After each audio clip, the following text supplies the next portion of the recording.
Nagsagawa ang Maritime Industry Authority ng isang calibration program para sa 14 na accredited competency assessors mula sa iba't ibang assessment center sa Western Visayas na ginanap sa Iloilo City.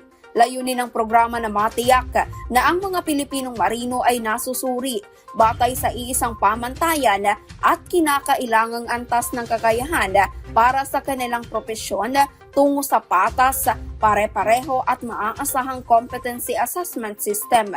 Tinalakay sa programa ang tungkulin at responsibilidad ng competency assessors bago, habang at matapos ang practical assessment, kabilang ang tamang proseso ng pagsusuri, mga ipinagbabawal na gawain at mga bagong direksyon sa practical assessment.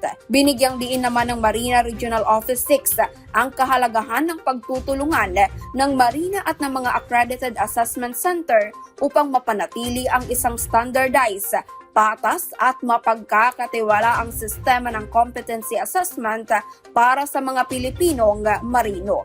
Ito si Rona De Los Santos para sa Marina DJTV News on Deck.